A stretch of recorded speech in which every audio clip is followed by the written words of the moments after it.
ब्रह्मा जय विष्णु श्री माँ भैया। जय श्री माँ शब्या जी। हाँ दीपक। ब्रह्मा विष्णु शिव और कृष्ण एक में ही अपनी अति मानसिक चतुर्विधता में सत्ता, चेतना, पेज शक्ति नंबर क्या है भैया? 201 201 34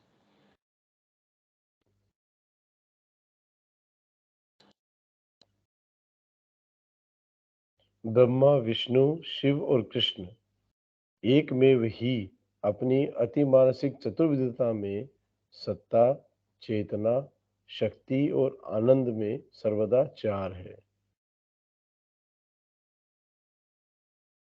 ब्रह्मा विष्णु शिव कृष्ण ये शाश्वत चार चतुर्विध अनंत हैं। ब्रह्मा शाश्वत की सत्ता का व्यक्तित्व है। उन्हीं से, उनकी उपस्थिति से, उनकी शक्ति से, उनके उत्प्रेरण से ये सब निर्मित होता है। विष्णु शाश्वत की चेतना चित्त का व्यक्तित्व है।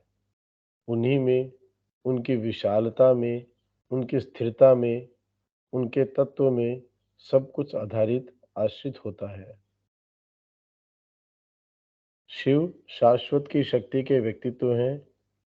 उनके माध्यम से, उनके प्रचंड आवेग, उनकी लय ताल, उनकी एकाग्रता के माध्यम से सब कुछ निर्मित होता है। कृष्ण शाश्वत के आनंद के व्यक्तित्व हैं। उन्हीं के कारण, उनकी लीला के कारण, उनके आनंद के कारण, उनकी मधुरता के कारण सारी सृष्टि संभव है। ब्रह्मा अमरत्व है, विष्णु शाश्वतता है, शिव अनंतता है, कृष्ण है परमोच्च का शाश्वत अनंत अमर आत्माधिकार, सेल्फ पोजेशन, आत्मनिर्गमन, उनकी आत्म अभिव्यक्ति, आत्म प्राप्ति। इसमें तो खैर कुछ कहने की तो कोई बात है नहीं, अब जो है सो है। ये कई वर्गीकरण ये करते हैं और इंटरेस्टिंग है कि ये सारे यदि कहीं एक स्थान पे रखे जाएं और फिर इनकी तुलना की जाए क्या है क्या नहीं है। ठीक है, आगे चलें। इस क्रम विकासशील जगत का क्यों? यह पूछना कि आखिर यह छलांग लगाई ही क्यों गई थी। इस तरह के धीमे, अनावश्यक, कष्टदायक क्रम विकास को स्वीकार ही क्यों करना चाहिए था। अपनी स्वयं की नश्वरता, अज्ञानता और यंत्रणा, जो कि छलांग या पतन के अपरिहार्य परिणाम हैं, के साथ जूझते मनुष्य के लिए पूछना स्वाभाविक ही है, परंतु वैश्विक दृष्टिकोण से अप्रासंगिक और निरर्थक है। मतलब ये जो कहते हैं कि परमात्मा ने ये प्लंज ऑफ द डिवाइन कि वो यहाँ आके ऐसा बन गया, और कई बार हमको ये जस्टिफिकेशन दिया जाता है कि भाई परमात्मा यहाँ आया है इसलिए न आत्मा अजर है, अमर है, उसको दर्द वगैरह ये नहीं होता। रहे उसको नहीं होता होगा, अपने को तो हो ही रहा है। तो ये बात अपने समझ में नहीं आई। भाई आपके दर्द हो रहा है और आपको कहते हो नहीं आप परमात्मा हो रहे, भाई तो फिर चेतना दो वो वाली, जिस ऐसी चेतना जिसके अंदर दर्द की, अज्ञान की, तकलीफ की, ये जहां न हो क्या तो वो चेतना दो, क्यों हमको तो तकलीफ होती है। तो ये कह रहे हैं जो कि छलांग या पतन के अपरिहार्य परिणाम हैं के साथ जूझते मनुष्य के लिए पूछना स्वाभाविक ही है। आपको नहीं, आपके दर्द हो रहा है, आपके मुंह के अंदर कपड़ा डाल दीजिए, ये दर्द नहीं हो रहा, अभी हो रहा है, भाई दर्द कैसे नहीं हो रहा। परंतु वैश्विक दृष्टिकोण से अप्रासंगिक और निरर्थक है। वैश्विक दृष्टिकोण से अब जैसा है वैसा है। तो ये बता रहे हैं कि क्रम विकासशील ये जगत है उसका क्यों, वाई ऑफ दिस। हाँ, अनंत में एक संभावना थी और अभिव्यक्ति के लिए उसने स्वयं की रूपरेखा तैयार की। हम्म, विभिन्न ब्रह्मांडों की असंख्य संभावना या संख्याबद्ध यथार्थता के बीच एक क्रम विकास में संसार की रेखाएं तैयार की। और यह छलांग इसलिए ली गई क्योंकि वस्तुओं में निहित आत्मा अपनी किसी भी संभावना से डरती नहीं है, अपितु अस्तित्व की व्यक्ति की ओर अपने संकल्प के द्वारा सभी कुछ को स्वीकृति प्रदान करने के लिए तैयार रहती है।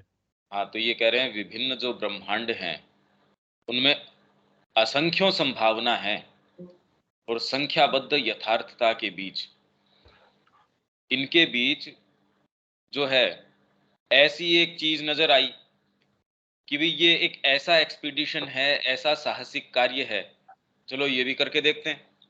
जैसे आदमी के पता नहीं कितनी कितनी चीजें मन में आती है, इस पहाड़ के ऊपर कोई नहीं गया, चलो ये मैं नई वाली चीज करके देखता हूँ, इस अभियान पे जाता हूँ, और उसमें कितनी फेलियर्स भी होती हैं।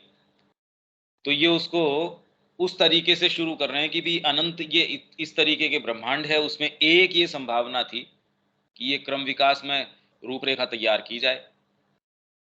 तो उसमें इसलिए ये ली छलांग कि वो किसी भी संभावना से डरती नहीं है, उसको डरने की आवश्यकता नहीं है। तो संकल्प के द्वारा सभी कुछ को स्वीकृति प्रदान करने के लिए तैयार रहती है, कोई ऐसी चीज है। ठीक है, आगे। विश्व आत्मा के लिए जो चीजों को समग्र रूप से देखती है, इस ब्रह्मांड या किसी भी ब्रह्मांड का क्रियान्वयन करना अपने आप में न्याय संगत है। नीचे से उभरने का श्रम उतना ही न्याय संगत है जितना कि उसकी पूर्णाहुति की महिमा और अभी तक अप्राप्त प्रकाश, आनंद और महानता के अंदर उसकी अंतिम पूर्णता। हाँ, तो ये कह रहे हैं चेतना का एक ऐसा स्तर है। अब बच्चे को तो अन्यायपूर्ण लगती होंगी बहुत सारी बातें, जब वो धीरे धीरे ग्रो अप होता है, और उसमें भी कोई जरूरी नहीं कि ग्रो अप होके भी उसके अंदर उतनी कॉम्प्लेक्सिटी आए। तो यदि समग्रता से सारे जो ये मैनिफेस्टेशन है उसको समग्र रूप से देखा जाए, तो हम कह सकते हैं हाँ, ये जो हो रहा है कुछ न्याय संगत है, इसमें ये चीजें यहाँ हैं, ये चीजें यहाँ हैं।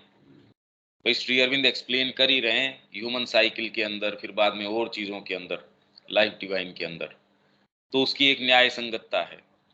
फिर भी ये बड़ी एक ऐसी बात है कि भी पीड़ा ये कोई जरूरी थी क्या इस तरीके की?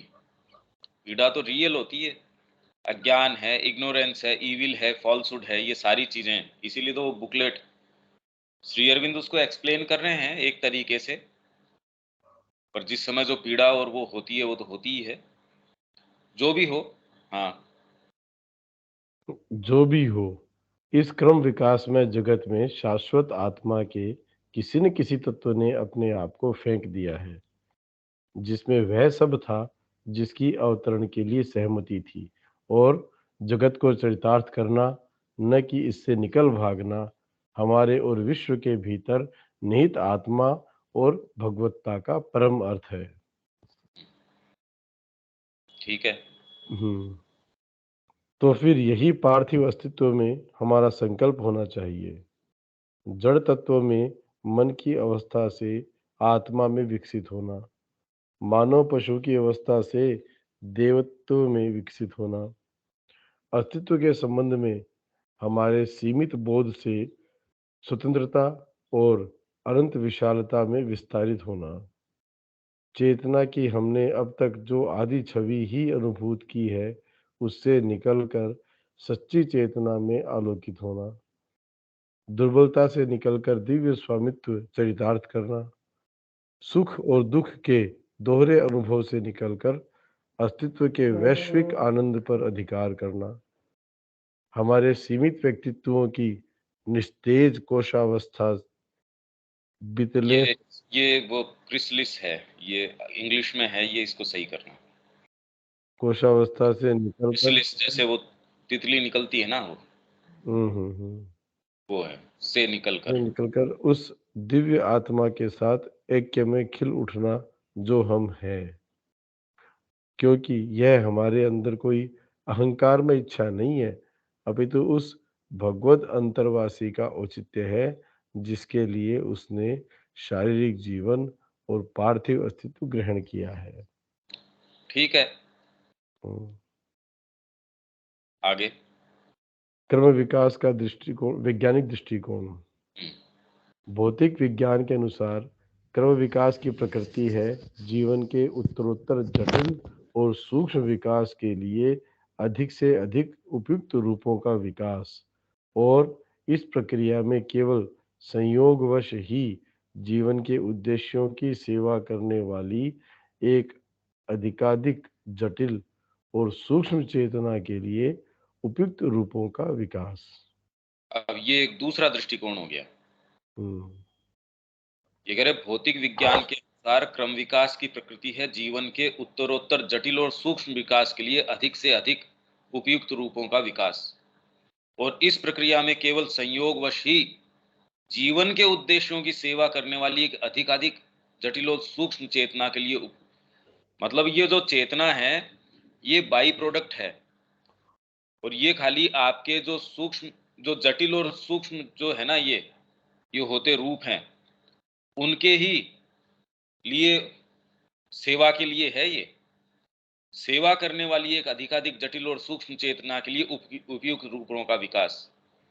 तो चेतना मूल मुद्दा नहीं है।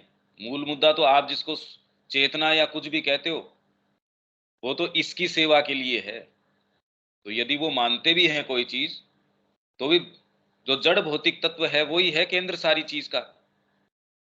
यह चेतना एक अस्थायी चीज है जो प्रत्येक रूप में जन्म के साथ शुरू होती है और शरीर की मृत्यु के साथ समाप्त हो जाती है। भाई वो ये कहते हैं आप इतनी चेतना की, इसकी उसकी बात कर रहे हो, अभी इसका गला काट दो, क्या चेतना बची? तो मतलब कुल मिला के ये सारा फिगमेंट है आपके ये भौतिक शरीर का ही तो है, जड़ तत्व का है। वो इस साइड से लेके ये चलते हैं, तो चेतना जो है या कोई भी आप, भाई चेतना वो ये कह रहे हैं कि मन के प्रादुर्भाव के साथ आती है, जिसको आप देखना, सोचना, समझना, रिफ्लेक्ट करना, फिर बाद में परसेप्ट और कॉन्सेप्ट हैं, और उसके और ज्यादा परिष्कृत और जटिल रूप हैं, वो आप कुल मिला के कह देते हो चेतना। पर परसेप्ट नहीं होंगे आपके अंदर देखने की, ये मानसिक चेतना नहीं होगी, और वो चेतना आधारित है, आपके अंदर प्राण नहीं होगा तो मन कहां से आ जाएगा? अगर निष्प्राण कोई शरीर पड़ा है, अब कहते इसके अंदर कहां से ब्रेन काम कर जाएगा? आपके ब्रेन काम करेगा, सारी चीज अच्छे से काम करेगी, उसके ऊपर आप जिसको कहते हो वो मन बन जाता है। वो आपकी इंद्रियों के आधार पे परसेप्ट है, कॉन्सेप्ट है, ये सारी चीजें भी पूरा मैकेनिज्म है। इसको आप चाहे कितने भी नामकरण कर दो, अब प्राण निकलने के बाद के अंदर क्या बचा? तो इसलिए सारा आधार तो भौतिक है, जड़ भौतिक तत्व है सारी चीज का आधार। ये कह रहे हैं वो, चेतना तो शरीर की एक परिस्थिति है और शरीर से भिन्न बचे रहने में असमर्थ है। चेतना जैसी कोई चीज अपने आप में नहीं है। भाई शरीर चला गया, अब आप तो, अब कहाँ है चेतना बताओ? अब तो कोई चीज है नहीं। वो जो व्यक्तित्व पहले था, अब वो तो है नहीं। जो उसका एक इंडिविजुअल देखने का पॉइंट था, उसकी जो चीज थी, वो बात तो रही नहीं। और जहां तक आप ये कहते हैं कि वैसा ही शरीर, तो हम उसके डीएनए से, उसके बाल से, या कोई भी एक चीज से हम वैसा का वैसा रिप्रोड्यूस कर देंगे। भाई इसमें क्या बात है? आप इतनी ज्यादा इसके अंदर कर रहे हो, हम बना देंगे, नया बना देंगे, हूबहू ऐसा बना देंगे, एक आइंस्टाइन बना देंगे, या कोई भी आप संगीतकार कहो, ये कहो। और आने वाले जो आगे की रेस है उसमें बेबीज हम जो हैं जैसा चाहेंगे वैसी क्वालिटी वाला पैदा कर देंगे। आप क्या चेतना चेतना की बातें करते हो? आप कहोगे वो गुण लेके आएगा बच्चा, और इसमें कोई बहुत ज्यादा असंभवता की बात भी नहीं है कि ऐसा न कर पाए। हाँ, उसके जो कॉन्सिक्वेंसेस हैं वो भी एक, अब क्या होंगे वो देखना पड़ेगा, क्योंकि ऐसों के अंदर समीकरण किस तरीके से होंगे। भाई आप पहले तलवार से, तीर से, भाले से, इनसे लड़ाई करते थे, इनसे जो होने वाला जो नुकसान है वो प्रेडिक्टेबल है, एक लिमिट का है। गोली से, बंदूक से इनसे लड़ते हो, उसका भी एक है। अब आपने एक परमाणु बम डाल दिया उसके ऊपर, उसका विध्वंस जो है वो आपके हाथ से परे की बात है। और वो यदि बायोलॉजिकल आपने कर दिया, उसके तो कभी परिणाम आप रोक ही नहीं सकते। वो तो पूरा का पूरा चेन है, वो एक से दूसरी कड़ी चलती रहेगी। तो वैसे ही इसके अंदर ये जो परीक्षण करने वाले हैं, अब वो कितना ये प्रकृति आत्मसात कर पाती है, उसको पचा पाती है, पता नहीं। उसके क्या परिणाम होंगे या क्या होंगे वो हमको नहीं पता। पर ये असंभव है, ऐसी बात भी नहीं है, ऐसा हो सकता है। इनफैक्ट अपने स्तर के ऊपर ये छोटे-छोटे प्रोटोटाइप तैयार भी कर रहे हैं। नए कर रहे हो ये बात नहीं है। इनफैक्ट वो अभी मेन स्ट्रीम में इतना नहीं आया, बस इतनी बात है। बाकी प्रयास तो पूरे से पूरे चल रहे हैं इसके। जहाँ खाली इनको कुछ जो इनके सामने आने वाली समस्याएं हैं, भी मेन स्ट्रीम हमको नहीं पता बस इन चीजों का, बाकी तो सारे प्रयास चल ही रहे हैं। तो चेतना जैसी कोई चीज अपने आप में नहीं है। और एक्चुअल में दिक्कत वाली बात है, यदि आपको इसका कोई अनुभव नहीं है गहरा और आत्मा की शक्ति के ऊपर आप नहीं खड़े हैं, तो आप इस चीज का उत्तर नहीं दे सकते। इसका सतह के ऊपर उत्तर नहीं दिया जा सकता। आगे तो फिर क्या हुआ, क्या मतलब जैसे ये दृष्टिकोण अच्छा है, तो दृष्टिकोण बता रहे हैं, इसका आंसर आगे देंगे शायद, क्यों? अभी तो आगे है। हाँ, हाँ, हाँ।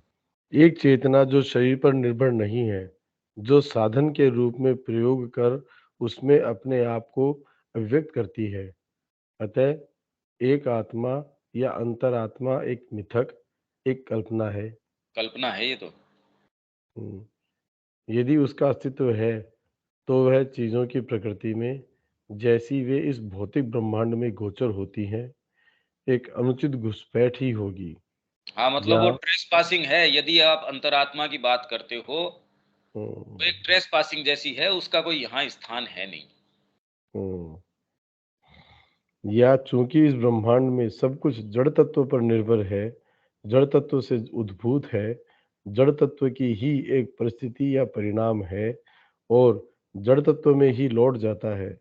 अतः आत्मा भी जड़ तत्व की ही एक परिस्थिति या परिणाम होगा, जो केवल इस जड़ तत्व के द्वारा और इसके भीतर कार्य करेगी और अंततः इसी में पुनः लौट जाएगी। हुँ, चेतना स्वयं जड़ तत्व की एक घटना है, वह क्रियारत जड़ तत्व के अलावा और कुछ नहीं है।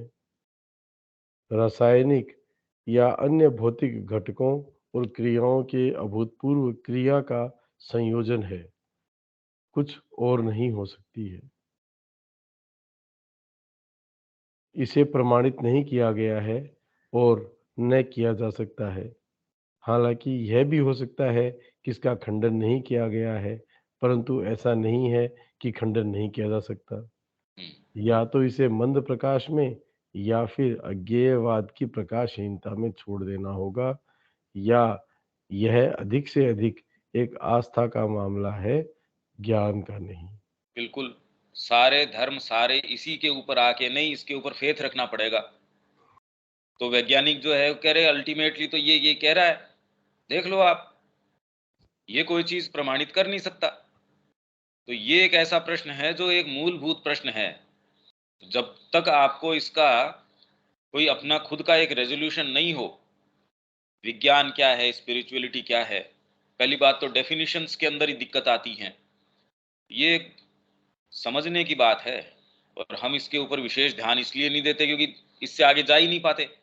बात हम आध्यात्मिकता की करते हैं पर हम उस पे है ही नहीं, क्योंकि हम तो इसको मटेरियलिज्म को भी नहीं समझते, उसके लॉजिक को भी नहीं समझते, इसलिए इतना होल्ड है उसका। तो कह रहे ठीक है बाबा जी आप रहो, हमको कोई दिक्कत नहीं है, फिर भी टेक्नोलॉजी तो काम में ले ही रहे हो आप, तो आप तो मान ही रहे हो इस चीज को, हमको क्या फर्क पड़ता है भैया, आप जड़ भौतिक जगत के अंदर रह रहे हो, हमको तो अच्छी बात है ना, आप टेक्नोलॉजी काम में लेके आप अपना भजन करो।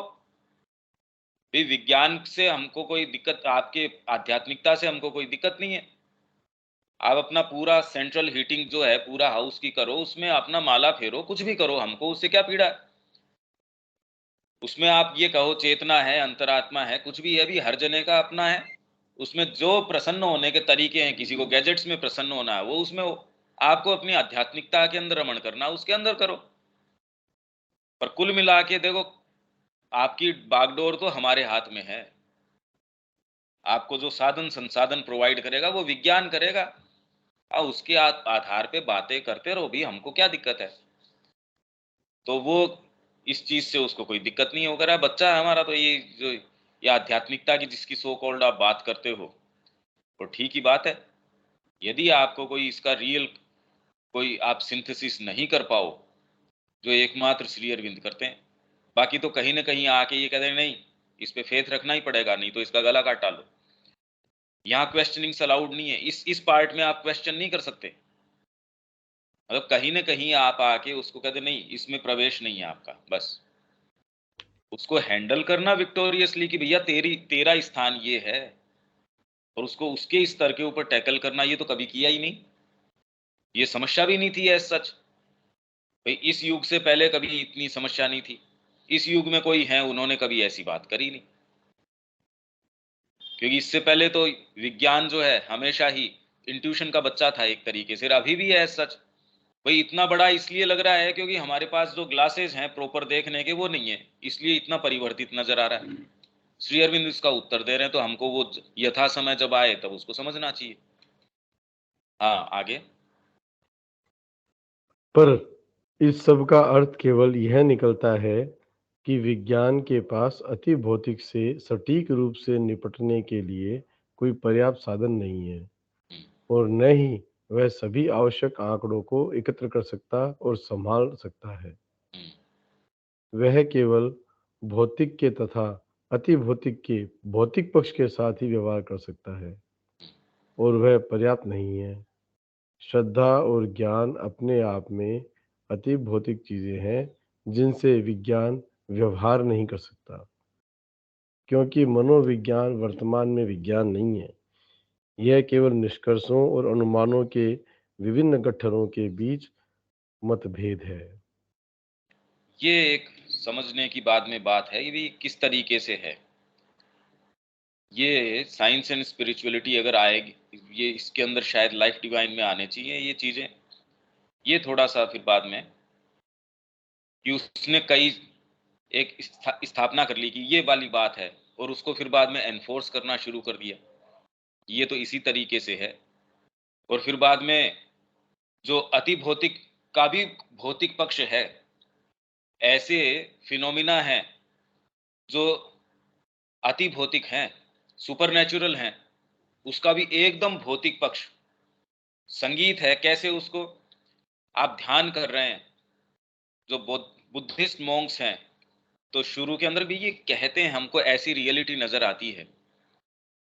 तो अब उसका भौतिक पक्ष क्या, ब्रेन की मैपिंग करनी शुरू करी कि जब ये डीप उसमें अपने ध्यानस्थ अवस्था में हो, तब हम मैपिंग करते हैं इसके कि चक्कर क्या है।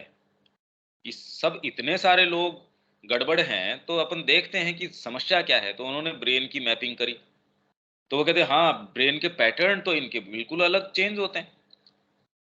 तो आप बताओ रियल कौन सा इसके अंदर से, ये बुद्धिस्ट मोंक जो इस समय देख रहा है या फिर सामान्य व्यक्ति है, कौन सा वाला रियल है। तो कह रहे भाई पैटर्न के हिसाब से तो ये लगता है कि इसमें जितनी इंटेंसिटी है उतना इसको दूसरी जो चीज नजर आ रही है वो ज्यादा रियल है। पर कुल मिला के सारा प्रोडक्ट आपके ब्रेन के अंदर किस तरीके का कॉम्बिनेशन है, किस तरीके का उसका पैटर्न है, वो है। मतलब आप जो चेतना कह रहे हो, वो अगर ये आप किसी भी टेक्निक से, आप जिसको ध्यान कहते हैं, उसको जो भी है, ये एक तरीका है। आपने इतनी मेहनत करके ये ध्यान की पद्धति लगाई, ये किया, हो सकता है समय पा के हम कोई गोली निकाल लें, आपको गोली दे देंगे। तो बुद्धिस्ट मोंक कोई 25 साल 30 साल इतने साल मेहनत करके आप पर्टिकुलर ये पैटर्न बनाते हो, क्योंकि वो तो पैटर्न से ज्यादा नहीं देख सकता। वो ये नहीं देख सकता कि अपने आप में साइकोलॉजिकल कोई ऐसी स्टेट्स हैं। वो तो कह रहा है जो ये पैटर्न आया है हम गोली दे के कर देंगे, क्योंकि वो पैटर्न को देख सकता है, वो भी पूरा नहीं देख सकता, उस पैटर्न को रेप्लिकेट करने की कोशिश करता है, रियलिटी उससे बच निकलती है। भवन के निर्माण को यदि आप उसकी सारी एक एक डिटेल को हूबहू भी रेप्लिकेट करें, तो भी उसमें बहुत सारी ऐसी चीजें हैं जो बच निकलेंगी, क्योंकि सारी चीजें भौतिक स्तर के ऊपर नहीं होती। हमारा अपना जीवन, यदि कोई, मैं कह रहा हूं कि मेरे को हूबहू वो सुबह से लेके रात तक 10 साल तक भी ऑब्जर्व कर ले और वैसा का वैसा उसको रिप्रोड्यूस कर दे, तो भी वो मेरी बात को थोड़ी, क्योंकि मैं भौतिक सत्ता कम हूं, साइकोलॉजिकल ज्यादा हूं, उस तक उसकी पहुंच नहीं है। तो मकान को हूबहू मान लो ढांचा भी खड़ा कर देगा, उसमें जो वो बात है वो तो कहां से लेके आएगा। उसके भी वो पैटर्न ढूंढने की कोशिश करेगा। अच्छा, जो चीज चूक गई उसका भी भौतिक पक्ष क्या है, उसका मैं ये उत्तर दे देता हूं, उसका मैं ये कर देता हूं। और जो डीपर आपकी चीजें, श्रद्धा है, ज्ञान है, ये इनसे कैसे वो हैंडल करे, उसके पास कोई चीज नहीं है। प्लस कुछ ऐसी चीजें हैं जिसको वो एक्सप्लेन नहीं कर सकता। आप हील कर रहे हैं, यहां बैठे हैं दूसरी जगह कोई, तो फिर बाद में वो इन कुछ डेटा को एकदम अलग रख देता है कि भाई ये थोड़ी सी अलग रखो, इन चीजों को, इनको हम समय से एक्सप्लेन करेंगे, और पता चले कि सारी चीजें इसी के ऊपर केंद्रित हैं। कल हम पढ़ रहे थे तो उसके अंदर भाई माँ ध्यान कर रही थी, जो वर्तमान बिल्डिंग है उसमें नहीं, उस समय श्री अरविंदो एक दूसरी बिल्डिंग में, माँ एक, तो वहां बैठ के श्री अरविंदो की रूम की तरफ खिड़की से उनका दिखता था, उधर बैठ के ध्यान कर रही थी माँ खुली आंखों से। माँ ने कहा कि मैं खुली आंखों से ध्यान कर रही थी, और उसके अंदर मतलब उसी समय रूम में, और जो ये ब्लैक काली है वो कह रही है बड़ा सैवेज तरीके का, असभ्य तरीके का, जंगली तरीके का डांस करती हुई आई, और वो कहती है कि पेरिस को जीत लिया गया है, पेरिस को जीत लिया गया है, पेरिस पे आक्रमण होगा, इसको जीत लिया जाएगा। तो माँ ने उसको कहा नो, नहीं होगा, पेरिस के साथ कुछ नहीं हो सकता। तो उसने मुंह बिचका के और चली गई, मुंह बनाया कि, क्योंकि अब आप एक तो बड़े एंथुजियास्टिक हो के कि पेरिस के ऊपर ये होगा, माँ ने कहा नहीं, ऐसा नहीं हो सकता। तो माँ कह रही है ठीक है, उन दिनों कोई टेलीफोन का या फिर इस तरीके का कोई साधन तो था नहीं, तो गवर्नमेंट हाउस के अंदर डिस्पैचेज आती थी। डिस्पैचेज मतलब टेलीग्राफिक जो मैसेजेस हैं वो आते थे, उनको रीड आउट कर दिया जाता था, किसी समय विशेष के ऊपर कर दिया जाता होगा। अभी आज की न्यूज ये है, तो विश्व युद्ध का समय चल रहा था, उस समय की बात है ये। तो कह रहे जर्मन आर्मी आई और खाली पेरिस में घुसने में कुछ ही किलोमीटर बाकी थे, पेरिस को पता ही नहीं था कि ये एंटर कर रहे हैं। तो उनको एक भी जना रेजिस्टेंस का मिला नहीं, जर्मन आर्मी को। उन्होंने सोचा ये एम्बुश है, अरे एक ही जना नहीं आया अपने को यहां रोकने के लिए, अपना सामना करने के लिए। तो वो कुछ ही किलोमीटर दूर से भाग पड़े वहां से, और जब इनको पता चला पीछे से फ्रेंच को, तो इन्होंने पीछे से उनको चेज किया और खूब लड़ाई करी उनके साथ और मार के भगाया। अब ये एक रीजन है, मतलब इसका गहरा कारण, अब वो उसके अंदर सपोज सेनाध्यक्ष भी रहे होंगे, जो भी रहे होंगे, और इस समय उस समय की अखबार या उस समय जो भी कोई मीडिया रही होगी, उसको रिकॉर्ड करने का जो भी साधन रहा होगा, यदि हम जाके उसकी डिटेल्स देखें, अब वो डिटेल के अंदर बताएंगे हम ये था, इतने सैनिक थे, वो सारी बातें आपको बताएंगे। अगर ये वाली डिटेल न बताई जाए, जो माँ जो कह रही हैं, और कोई बहुत लंबी चौड़ी डिटेल भी नहीं है, तो बताओ उस घटना का फिर बाद में कोई कुछ हो सकता है? आप क्या बता सकते हैं उस घटना को? और जगत में जितनी भी चीजें घटित हो रही हैं एक्चुअल में वैसी ही घटित हो रही हैं, तो अब आप कैसे एक्सप्लेन करो उसको? माँ ने बताया एक महामारी फैली उस समय, सब जगह वही, जापान के अंदर क्या इतने क्लीन लोग हैं तो भी उसके अंदर सारों के, और क्या 3 दिन के अंदर बुखार इतनी तेज और 3 दिन बाद में आदमी की मृत्यु हो जाए। तो सब जगह से मेरे को ये पूछा जाता था कि भाई ये क्या है, तो मैंने अपने आप को इम्यून रख रखा था, और मेरे को कोई चीज प्रवेश नहीं कर सकती थी। पर एक फ्रेंड का मेरे पास न्योता आया, और उसके अंदर पूरे शहर को मेरे को क्रॉस करके जाना था। तो मैं जिस भी कोई साधन के अंदर मैं गई और वहां जाके मिली, जाके वापस आई, तो कोई चीज, कोई सजेशन, कोई ऐसी चीज, कोई एंटिटी उसने पकड़ लिया, और ये भयंकर बुखार मेरे को चढ़ गई। अब इसके अंदर लगभग जो है, मैं ऐसी कंडीशन के अंदर कि मैं पास आउट हो गई हूं। पर उसने उसमें मेरी वो माँ का अपन ने पढ़ा भी था उसके अंदर, जो ये साहित्य संचयन है इसके अंदर है भी, ये पूरी कहानी है। हाँ, है उसमें दिखाया। अपन पढ़ के गए थे ये। तो हुँ, माँ ने कहा कि फिर मैंने अपनी विल पावर को पूरा केंद्रित किया, अपनी पूरी शक्ति उसके ऊपर लगाई और मैंने देखा ये चक्कर क्या है। तो मैंने ये पाया कि विश्व युद्ध के समय खंदक में ऐसे-ऐसे लोग जिनके जो सिर है वो धड़ से अलग हो गया और उसको यही नहीं पता चल रहा कि मैं जिंदा हूं या मर गया। उसको ये समय ही नहीं मिला। वो अब नए शरीरों को ढूंढ रहे हैं, ऐसी एंटिटीज तैयार हो गई और वो इतनी भयानक है उससे जो ये, तो वो आपको अधिकृत कर लेती है, एक शरीर दूसरा शरीर, और महामारी बन गई। तो मेरे ऊपर भी ऐसे लगा जैसे छाती के ऊपर भयंकर वजन है। फिर मैंने अपने पूरा जोर लगाया और उसको मात दी। और दूसरे ही दिन पेपर के अंदर फिर बाद में ये आया कि अब ड्रास्टिकली जो फिगर्स हैं वो ड्रॉप डाउन कर रहे हैं और रिकवर करने की जो रेट है वो बढ़ रही है। और उस दिन बाद में नए केसेस नहीं आए। तो माँ ने कहा, मेरे जो साथी थी उसको मैंने जब ये बात कही कि भी इस तरीके से हुआ, तब इस बारे में भी न्यूज़ छपी, अरे ये तो ये हुआ। अब मैं ये बता रहा हूं कि जो घटनाएं घटती हैं वास्तव में, ये आपकी अंदर की फोर्सेज हैं, जो पीछे ओकल्ट है या आप जो भी उसको नाम दीजिए। आप कोई काम करते हैं उसमें भी आपकी साइकोलॉजी काम करवाती है। आपने क्या सोचा, आपकी क्या भावना है, कर्म उसको एक्सप्रेस करने का काम करता है। और जितना ही ज्यादा कल्टीवेटेड व्यक्ति है उतने उसके बाहरी कामों से आप, अब श्री अरविंद के सारे ग्रंथों को या उनकी जितनी भी कृतियां हैं, उनका कृतित्व है, उनका कहा सुना या जितने भी लोग उनके संपर्क में आए सारों को भी इकट्ठा कर लो, तो भी अपने आप में श्री अरविंद जो थे वो थे। कौन बताए इस बात को? भाई एक सामान्य व्यक्ति जो है उसको तो चलो आप कह दो भाई ये ऐसा ही है, पर जितना ही अथाह कोई एक व्यक्तित्व हो, क्या बता दो आप उसकी सारी चीजें भी आप जोड़ लो और उसको एक जगह इकट्ठी भी कर लो, तो आप क्या बताओ उसका? तो वास्तव में जो चीजें हैं उनका मूल तो है ये। आप अगर इस दृष्टिकोण से शुरू करते हो, आप कैसे एक्सप्लेन कर सकते हो इन बातों को?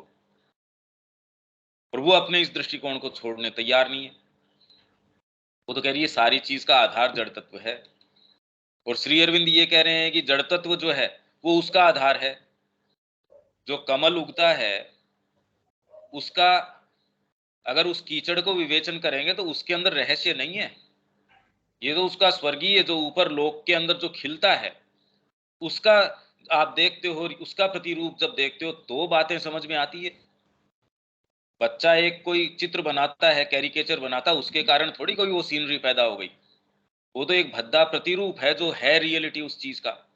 और वो रियलिटी भी अपने आप में किसी और दूसरी जो और गहरी रियलिटी है उसका प्रतीक है, वो उसका प्रतीक है। इसलिए ये तो तह पे तह है। तो इनका ये वैज्ञानिक दृष्टिकोण ये बता रहे हैं ना, ये खुद मंथन करने की आवश्यकता है, ये चक्कर क्या है ये। और जब तक हमको एक डीपर चीज का आभास नहीं होगा हम कभी भी उत्तर देने की अवस्था में नहीं होंगे। हम हमेशा ही कहीं न कहीं किसी न किसी स्तर पे नतमस्तक होना ही पड़ेगा, भी माननी पड़ेगी ये बात। इसमें क्या बात है? इसलिए वो ये कहते हैं भाई आध्यात्मिक, हम आध्यात्मिक क्षेत्र में हैं, हमारा काम नहीं है ये।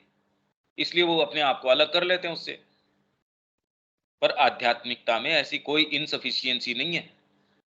भारत में तो कभी रही नहीं, हमेशा ही समावेशी रहा। इनफैक्ट एक छोटे से अंग के अंदर रहा। आपको परम ज्ञान है, उसके अंदर आपके शरीर को आप चाहें जैसे मोल्ड कर लेंगे, विज्ञान क्या कर लेगा उसमें? आपके सारे विज्ञान जो हैं वो कह रहे हैं भी वेद के अंदर निहित हैं ये तो, सारे के सारे। और आज की वर्तमान तरीका है खोज का, वो तो कभी पा ही नहीं सकता कि कितना उसके अंदर इनग्रेन्ड है। उसके अंदर है ऑलरेडी। दयानंद सरस्वती कहते थे कि भौतिक विज्ञान के भी सारे नियम इसके अंदर हैं। और बात है कि उसको डिसाइफर कैसे करें, उसको बाहर कैसे निकालें। तो निकाल पाएंगे कि भी नहीं पाएंगे, क्योंकि उसके अंदर तो इतने तरीके के हैं।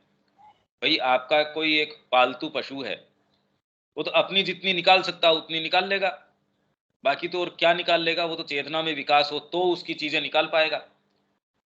भाई हम मनुष्य होके भी, हम मानते चलो मनुष्य हैं, किसी संगीत की उसमें कॉन्सर्ट के अंदर चले गए, मेरे को बैकग्राउंड संगीत का, शास्त्रीय संगीत का मैंने कभी पता ही नहीं, मैं क्या कितना अप्रिसिएट कर सकूंगा? हाँ अच्छा लग रहा है सुनने में, कोई एक व्यक्ति ने बड़ी लंबी तैयारी करी है और स्वयं उसके अंदर इस चीज का है, वो उसमें जितना प्रवेश कर सकेगा, तो वास्तविक चीजें तो आपकी गहराइयों में चली जाती हैं, बाहर आपको पता ही नहीं है कैसे कर लो उस चीज का। ठीक है, आगे चलें। नहीं, इसका जो ये इसमें जो है कि लाइफ के साथ में चेतना चली गई, जो ये लाइफ में इसका अपने मानना होते। है, इसका मानना है, हाँ, ये साइंस का मानना है। इसका दृष्टिकोण ये है कि हाँ, आप जिसको भौतिक चेतना कह रहे दृष्टिकोण। हो, वो तो भौतिक जो जड़ पदार्थ है उसका फिगमेंट है ये, उसकी कल्पना मात्र है। जब आप चलना फिरना शुरू करते हो तब इसके अंदर आती है। और हम बता रहे हैं, देखो ब्रेन इसका इतना विकसित हो गया, ये वाली चीजें विकसित हो गई। जब ब्रेन विकसित हो जाता है तब ये काम करते हैं। हम इसको एनेस्थीसिया दे देते हैं, अब काम नहीं कर रहा, देख लो हमने करके दिखा दिया ना, अब ये चीज नहीं कर रही। तो श्री अरविंद इसकी फिर बाद के अंदर ये काटते हैं इस चीज को इस तरीके से कि आपने एनेस्थीसिया दे दिया, वो ठीक बात है कि ब्रेन उस समय ऑपरेट नहीं कर रहा, पर चेतना में ऐसी कोई चीज है जो ऑपरेट कर रही है। पर यदि आपको हिप्नोटाइज किया जा सके और आपसे पूछा जा सके, तो आपको हूबहू उस दर्द का एहसास है, शरीर को एहसास है उस चीज का। तो श्री अरविंद इसका अपने समय के ऊपर बारीकी से ऐसा उत्तर देते हैं। तो यदि हमारे ये प्रश्न हो और हम इनको रखें कि भी ये प्रश्न है, यथा समय कब आएंगे तब हम इसको फिर से लेके उसके साथ जोड़ पाएं, ये बड़ा मुश्किल काम है। तो ये तो चलो एक जगह उन्होंने एक बात कही और कई जगह उन्होंने एक सर्टेन कंप्लीटनेस से भी कही, तो भी जब तक सारी चीजों को एक साथ लाके और फिर बाद में एक इंडिविजुअल किसी भी चीज को, जैसे अब इनका दृष्टिकोण है, फिर इसके सारी कड़ियां इसके दृष्टिकोण से जोड़ी जाए, या फिर कोई एक दूसरा प्रश्न है उसके दृष्टिकोण से फिर सारी कड़ियों को जोड़ा जाए, ये बहुत ही फ्रूटफुल और एजुकेटिव तरीके की प्रक्रिया है। यदि हम कर पाए तो ये सारों के लिए बहुत ज्यादा फ्रूटफुल है। तो इसमें यही है कि भी हम इन चीजों को जीवित रखें कि भी ये एक प्रश्न था, इसीलिए मैंने कहा भी अपने अपने नोट्स जो हैं और उनके अपने तरीके से भी इसके बारे में कभी आएगी तो फिर देखेंगे। इसका रेजोल्यूशन तो हो गया, पर ये साइंस वाला जो है इशू है, वो क्या है, आज वर्तमान में जो चीजें चल रही हैं वो कहाँ तक जा सकती हैं, उसको किस दृष्टिकोण से देखना चाहिए, उसकी उपयोगिता क्या है। तो या तो आप ये कह देंगे नहीं नहीं आध्यात्मिकता में हम बिल्कुल इससे शन ऑफ कर देंगे, नहीं कर सकते, ऐसी कोई आवश्यकता भी नहीं है। तो ये ऐसी क्या आवश्यकता है, आप किसी भी कोई अप्रोच है वो साइंटिफिक तो हो ही सकता है, पर साइंस जिसको हम साइंस कहते हैं वो भी पूर्वाग्रह से ग्रसित है ना। तो यही तो कह रहे हैं, मनोविज्ञान वर्तमान में विज्ञान नहीं है, ये केवल निष्कर्षों और अनुमानों के विभिन्न गठरों के बीच मतभेद है। तो इसलिए ये भी अनुमान ही है, इसका फिलहाल जो अप्रोच है वो सर्टेन एक्सियोम्स ये मान लिया कि ये इस तरीके से है, जैसे आपकी पूरी गणित है उसने एक मान लिया और उसके आधार पे सारी चीज काम करती है। मान ही तो लिया उसने, सर्टेन चीजें उसने ये कह दिया ये प्रेमिसेज हैं ये मेरे, ये मैं मान लेता हूं, फिर उसके आधार पे उसने, हमारे पास यदि कोई विकल्प नहीं हो उसके प्रेमिस को चैलेंज करने का, तो हम भी उसी उसी चीज पे चल पड़ेंगे। यही कृष्ण प्रेम उनको दिलीप कुमार रॉय को कह रहे हैं कि यदि तुम इसकी रसेलवाद को मान लेते हो तो वो तो बिल्कुल अपने तर्क में तो ठीक है, पर पहले तो ये चैलेंज तो करो उसके प्रेमिसेस को, उसने जिस आधार पे अपने जो वाद को शुरू किया, अपनी जो उसने हाइपोथेसिस बनाई जिस आधार पे, अरे उसको वो ही तुम मान लोगे तब तो उसके निष्कर्ष पे जाना ही पड़ेगा, उस पे तो क्वेश्चन करो। इसलिए वो कह रहे हैं कि आध्यात्मिकता आप तो वचन से शुरू होती है, और ये कोई श्रद्धा का ऐसा सच बात नहीं है। हाँ, शुरू आप उससे करते हो तो उसमें आप कहते हैं ये तो फिर श्रद्धा और इसकी बात आ गई, तो श्रद्धा है इसका मतलब अनरियल है। अरे भाई ये किसने कह दिया, श्रद्धा है इसका मतलब ये अनरियल है, पर ये ऐसे क्षेत्र के अंदर चली गई जिसके अंदर आपके भौतिक परीक्षण प्रवेश नहीं कर सकते। तो रियल अनरियल की बात नहीं है, आपकी इनसफिशियंसी है वहां प्रवेश करने की। तो आप अपनी इनसफिशियंसी को अगले का दोष क्यों बता रहे हो, बाकी तो ये चीज काम करती है। और जो लोग इसको ऑपरेट करना जानते हैं वो कर रहे हैं। ये एक चर्चा वास्तव में एक बड़ा इंटरेस्टिंग विषय है। आगे। पृथ्वी पर क्रम विकास की योजना। पृथ्वी पर समस्त अस्तित्व उसका क्रम विकास है, जो अति चेतन शाश्वतता से यहाँ एक अवचेतन अनंतता में अंतर्भूत होने के लिए नीचे आया है। देखो, ये 2-3 तरीके से ऑलरेडी श्री अरविंद बता चुके हैं। क्रम विकास की योजना यदि आप याद करें तो रिकॉर्ड ऑफ योग में भी एक तरीके की योजना आई थी और 2-3-4 बार आ चुकी है। तो अब जैसे इसको की भी ये अलग अलग तरीके से ये चीज कह रहे हैं, इसमें सामान्य कड़ी क्या है, कॉमन कौन सी चीज रन करती है, और फिर बाद में इसमें वेराइटीज क्या हैं, क्योंकि एक्सप्रेशन में कितनी कितनी वेराइटी, ये तो है नहीं कि श्री अरविंद उसी चीज को रिपीट कर रहे हैं बार बार। वो अलग अलग एंगल से उसके अलग अलग आयाम लेके आते हैं। तो जैसे ये क्रम विकास की योजना अलग अलग स्थानों के ऊपर उन्होंने बता रखी है, उसका फंडामेंटली या तात्विक रूप से मान लो एक भी है कि क्रम विकास तो हम समझते ही हैं, क्रम विकास की भी ये इसके अंदर क्रमिक रूप से विकास हो रहा, पर किस किस तरीके से वो अलग अलग उसके आयाम अलग अलग शेड्स लेके आते हैं, वो अगर हम साथ साथ रख पाए अपने लिए तो ये भी आप इसको कर सकते हो। हमारे आया है अलग अलग समय क्रम विकास की योजना आई है ये, और आगे भी आ जाएगी। वह शाश्वतता और यह अनंतता विपरीत शक्तियों में सारतः एक समान ही हैं, पर उनमें से एक दूसरे की काली छाया के रूप में दिखाई देती है। नहीं, उनमें से एक दूसरे की दूसरे की, काली छाया के हाँ। रूप में दिखाई देती है।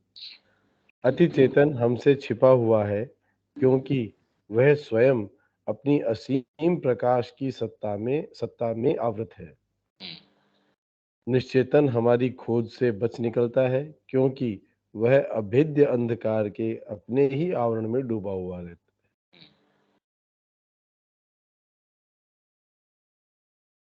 शाश्वत से जो कुछ व्यक्त हुआ, उस सब को पहले ही स्वयं अपनी प्रकृति के जगतों या स्तरों में, सूक्ष्म जड़ तत्व के स्तरों, प्राण के स्तरों, मन के स्तरों, अतिमानस के स्तरों, त्रिविध ज्योतिर्मय अनंत के स्तरों में व्यवस्थित कर दिया गया है। परंतु ये जगत या स्तर क्रम विकास में नहीं, अपितु प्ररूपात्मक है। टाइपल है। मतलब जब वो नीचे उतर के आई भी, ये एक तरीका है देखने का। क्रम विकास के अंदर ये जब ऊपर इन्होंने एक स्थापना कर दी, पृथ्वी पर समस्त अस्तित्व उसका क्रम विकास है, जो अतिचेतन शाश्वतता से, सुपर कॉन्शियस जो इटर्निटी है, उससे यहां एक अवचेतन अनंतता में, अवचेतन अनंतता है, उसमें इन्वॉल्व होने के लिए यहां नीचे आ गया। ये खाली एक स्कीम है, और श्री अरविंद ये कह रहे हैं कि ये स्कीम चीजों की जो बात है या उसका लॉजिक है, उसको सबसे ज्यादा अच्छे तरीके से एक्सप्लेन करती है। तो हमारे लिए ये वर्केबल एक फॉर्मूला है।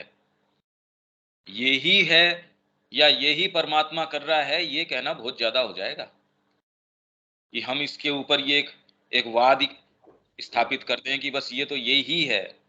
नहीं, एक देखने का दृष्टिकोण है जो आपको ज्यादा बड़े क्षेत्र को दिखा देता है। ये वाली दूरबीन है तो ज्यादा बड़ा जो आपका क्षेत्र है उसको आपको दिखा देती है। बाकी तो दूरबीन ही है, चाहे कोई कितनी भी हो। अब वो शाश्वतता और यह अनंतता, शाश्वतता अतिचेतन की, अनंतता आपके अवचेतन निश्चेतन की, विपरीत शक्तियों में सारतः एक समान ही हैं। इसीलिए श्री अरविंद या अपने पुराणों वगैरह के अंदर भी वो ये कह रहे हैं कई जगह कि सांप अपनी ही पूंछ को काट रहा है। ये एक इसका रूपक है, सारतः एक समान ही हैं। और इसको एक्सप्लेन करने के लिए वो ये कह रहे हैं कि इसीलिए भाई सुप्रीम इंटेलिजेंस जो सुपर कॉन्शियस है या इनकॉन्शियस के अंदर आके इन्वॉल्व है, इसीलिए आप ये देखिए एक एक पत्ते के अंदर, एक एक कण के अंदर, आप किसी कण को भी बारीकी से तोड़ते जाएंगे तो उसके अंदर भी एकदम परफेक्ट पैटर्न है, उसमें कोई ये वाली बात नहीं है। तो कैसे आ गई वो इंटेलिजेंस उसके अंदर? एक परमाणु किस तरीके से काम करता है, उसका एक अपना तरीका है, एकदम परफेक्ट मैकेनिज्म है उसका एनर्जी का काम करने का। पर उनमें से एक दूसरे की काली छाया के रूप में दिखाई देता है। ये है एक्चुअल में क्या भाई, यूं अपने आप में कोई विभेद नहीं है। आसमान के अंदर अंगुली करके मैंने अगर कोई काट दिया और मैंने कहा देखो मैंने ये शेप बना दिया, मैंने इसमें एक राउंड बना दिया, तो आसमान थोड़ी कट गया उससे। तो वैसे ये हमारे कहने के लिए, एक चर्चा करने की सुविधा के लिए हैं ये सारी बातें। और फिर भी देखो ये सुविधा कर, इस श्री अरविंद ने जितना भी एक्सप्रेशन किया है उससे कोई चीज बेटर समझ में आती है, और हमेशा ही इसकी उपयोगिता है। तो यदि हम पहले दिन कह दे, चाहे आप कितने भी सारे का भी पूरा विवेचन कर लो, श्री अरविंद ने सारा करने के बाद भी कहा भी इतना तो है और पता नहीं, वेद का सारा निरूपण रहस्य उजागर करने के बाद की भी पता नहीं, और तो और दिस मच व्हाट मोर पता नहीं। पर फिर भी हमारे लिए बहुत फ्रूटफुल है ये, जितना ही जाएं उतना ही फ्रूटफुल है ये। अति चेतन हमसे छिपा हुआ है, क्योंकि वो प्रकाश का, ये वो गोल्डन लिड उसको बोलते, प्रकाशित ढक्कन एक है, उसने हमको बंद कर रखा है। वो ऊपर की चीज नीचे नहीं आने दे रहा। मैं आपके यूं आप चाहो कि मैं ऐसे ही प्रवेश कर जाऊं, उसको भी रोक देता है वो। यहाँ एक सर्टेन तरीके से नियमों को स्थापित किया गया है जिससे कि ये क्रम विकास हो सके। आपको सर्टेन कंडीशंस दी गई हैं। वेद बताता है कि इसके अंदर आत्मा ने ये सारे नियम, चाहे आपको उसको गुरुत्वाकर्षण कहें या चीजों की प्रकृति की, जड़ पदार्थ की ऐसी है, स्टील की ऐसी है, प्लास्टिक की ऐसी है, ये सारी उसने तय करी। नहीं तो आप उठो और कल आपको पता चले कि पानी की वो प्रकृति नहीं रही, अब क्या करो आप? जीवन संभव ही नहीं हो सकता इस तरीके से। तो ये एक यहाँ बांध के इस तरीके के नियम बना दिए गए, निश्चेतन हमारी खोज से बच निकलता है, क्योंकि वह अभेद्य अंधकार के अपने ही आवरण में डूबा हुआ है। आप नहीं जानते, ये कोशिश कर रहे हैं हम डीएनए के अंदर जाएं, इसमें जाएं, इसके मूल में जाएं, और जड़ पदार्थ के अंदर वो कह रहे हैं कि इसके अंदर हम इसमें अणु परमाणु इसके अंदर भी जाते जाएं। फिर कह रहे हैं भी इनके तो नियम ही चेंज हो जाते हैं। जितना ही सूक्ष्म रूप से हम इसमें और जाते हैं, ये तो हमारे किसी भी भौतिक जो परीक्षण के तरीके हैं उनसे तो बच निकलते हैं, इसके तो नियम ही चेंज हो गए। तो इसलिए वो कह रहे हैं भी जड़ तत्व हमको प्रतीत होता है, बाकी तो अपने आप में ऐसा सच तो है नहीं, या जिन चीजों से ये बना हुआ है उसकी प्रकृति तो ऐसी है नहीं। तो ये सुप्रीम इंटेलिजेंस जो इनकॉन्शियंस प्रतीत होता है उसके अंदर काम कर रही है और अपना सारा काम करती है। मनुष्य को लगता है उसके अंदर इतना ये भर गया अपना अहंकार कि पता नहीं मेरे अंदर क्या है। अरे मनुष्य तो अब आया है, और मनुष्य तो खुद के ऊपर पैर पे खड़ा भी नहीं है। इससे पहले प्रकृति ने सारी चीजें कैसे निर्माण करी, आप ये देखिए कि कितनी सुप्रीम इंटेलिजेंस उसके अंदर काम कर रही है और एक ही एक चीज में काम कर रही है। तो ये क्रम विकास की स्कीम बता रहे हैं। अब उस योजना में क्या हुआ, इन्होंने मतलब आपको डेफिनेशंस देनी शुरू कर दी, फिर उसकी प्रक्रियाएं बता रहे हैं। शाश्वत से जो कुछ अभिव्यक्त हुआ उस सबको पहले ही स्वयं अपनी प्रकृति के जगतों या स्तरों में, सूक्ष्म जड़ तत्व के स्तर, अब ये स्तर परंपरा इन्होंने बता दी, प्राण के स्तर, मन के स्तर, अतिमानस के स्तर, और आपके त्रिविध ज्योतिर्मय अनंत के, मतलब सच्चित आनंद, त्रिविध ज्योतिर्मय स्तर है ये। उनमें व्यवस्थित इनको कैटेगराइज कर दिया या वहां ऑर्डर कर दिया, ये सारा ऑर्डर बना दिया। परंतु ये जगत या स्तर क्रम विकास में नहीं, टाइपल हैं ये। और क्योंकि पहले ये बने, ये क्रम विकास से बाद में नहीं आए, ये आप ये मानिए कि अवरोहण किया, आप सीढ़ी से नीचे उतर के आए तब सीढ़ी का निर्माण हुआ, न कि ऊपर चढ़ने की सीढ़ी का निर्माण हुआ। फिर उसके करस्पॉन्डिंग एक सीढ़ी बननी आपके क्रम विकास से शुरू हुई। इसलिए सावित्री में ये कह रहे हैं कि हमारे प्रभाव से ही जो भौतिक जगत में अभी सारी जगह आप ब्यूटी का, कि एकदम सारे में, जो विदेशों के अंदर आप ये प्रयास है कि सारे इस तरीके सुंदरता रोड हैं वो इस तरीके की, वो अपनी सारी की सारी चीज ग्रहण करने का प्रयास कर रहे हैं जो ये सूक्ष्म भौतिक है उससे। सावित्री भी ये कह रही है, वो हमको वर्णन करती है कि कैसे स्टेयर केस के अंदर वो ऊपर चढ़ के गया, एक प्ररूपात्मक टाइपल जगत वह है। हाँ दीपक। एक प्ररूपात्मक टाइपल जगत वह है जिसमें कोई प्रमुख सिद्धांत अपनी स्वतंत्र और पूर्ण क्षमता में स्वयं को अभिव्यक्त करता है और ऊर्जा और रूप उसके प्रयोजन के प्रति नमनीय और अधीन होते हैं। अधीन होते हैं।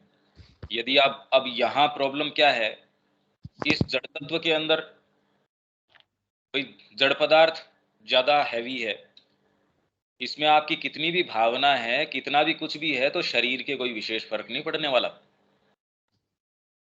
वहां ये बता रहे हैं जैसे सावित्री के अंदर वो जाती है, अश्वपति जाता है वर्ल्ड स्टेयर के ऊपर, तो वहां वो ये देखता है कि सूक्ष्म भौतिक के अंदर किस तरीके से रूप जो है वो बिल्कुल नमनीय है।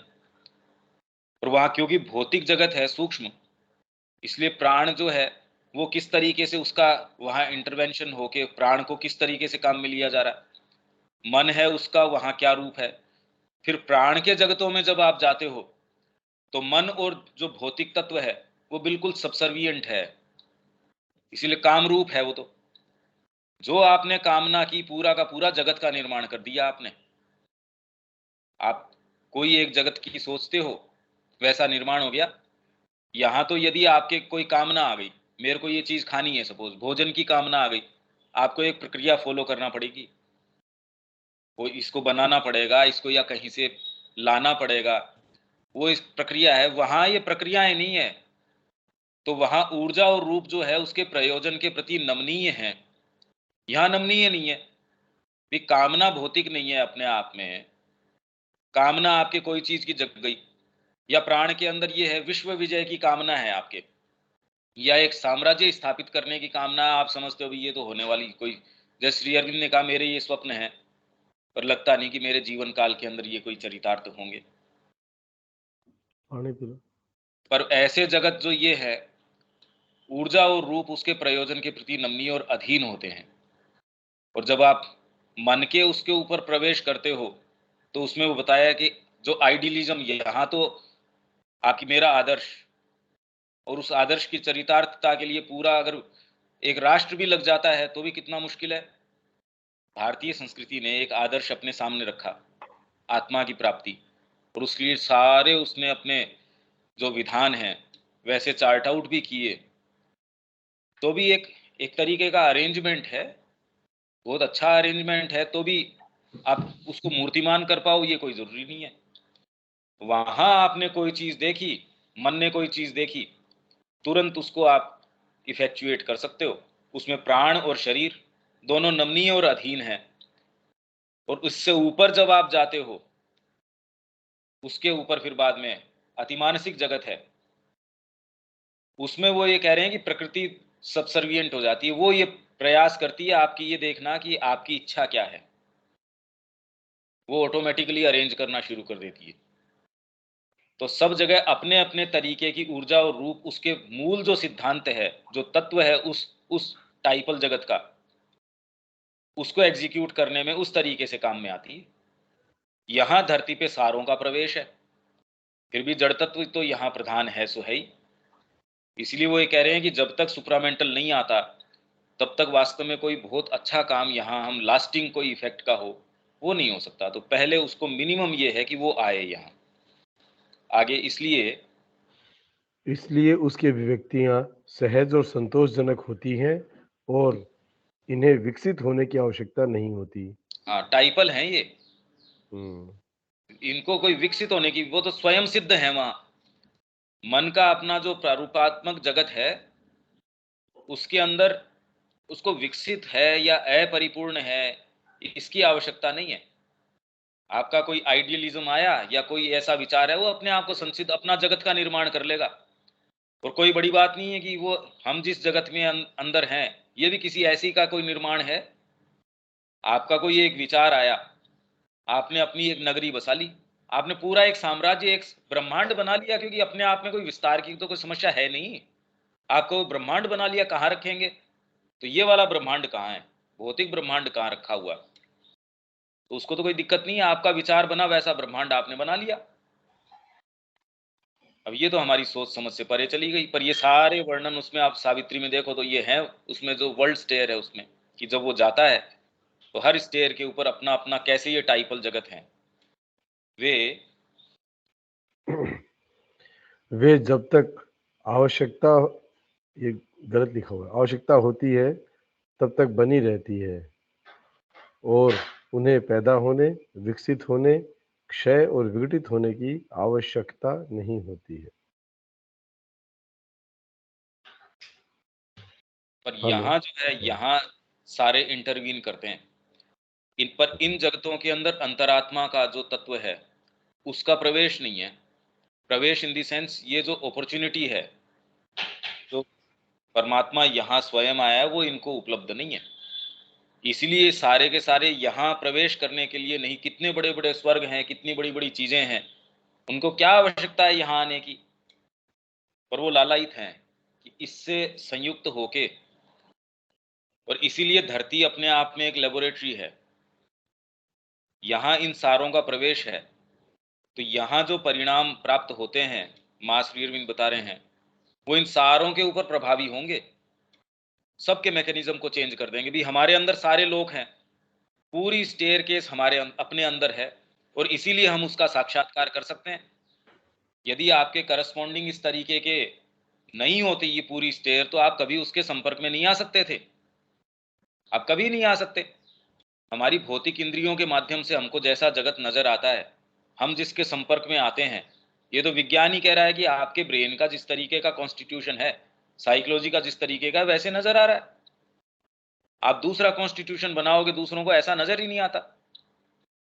जिस प्रकाश की रेंज में हम देखते हैं, जो दूसरे जीव हैं कुछ, वो उससे ऊपर, बहुत ऊपर देखते हैं, कुछ उससे बहुत नीचे देखते हैं। ध्वनि है हमारी एक रेंज है, वो तो हम कहें हम देखते हैं वही रियल जगत है, ऐसा तो नहीं है। ये तो खाली एक कॉन्स्टिट्यूशन है और उसकी जो रिपोर्ट आती है वैसी है। तो ये जो यहाँ जगत है, इसके अंदर हमारे अंदर सारे के सारे इन्वॉल्व हैं, इनग्रेन्ड हैं। और इसीलिए श्री अरविंद अगर कह रहे हैं कि मैं एक एक करके सारों में असेंड करके गया, इसका मतलब हमारे करस्पॉन्डिंग जो नेसेसरी सेंसेस या जो भी है वो तो है ही, नहीं तो कैसे जा सकते थे। आप कैसे असेंड करते कि ये हायर माइंड है, ये इल्यूमिन्ड है, ये है, फिर बाद में ये ओवर माइंड है, ये सुपर माइंड है। इसका मतलब नेसेसरी हमारे अंदर वो सारे के सारे करस्पॉन्डिंग स्तर क्रम तो हैं ही, लेटेंट हैं। आगे ये टाइम हो गया तो इसका नेक्स्ट पैराग्राफ कल से उठा हाँ लें ठीक है, इससे। इसको कल ले लेते हैं। बाकी यहाँ तक सेंटेंस कोई अगर कोई दिक्कत हो इसमें, रविकांत जी।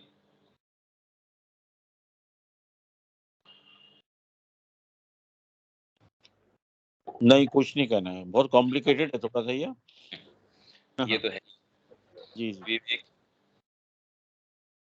नहीं भैया, ठीक है, तो कल हम ठीक। फिर यहाँ से ले लेते हैं। आप थोड़ा इसका मंथन करना, आज के जो विषय हैं। जय श्री राम।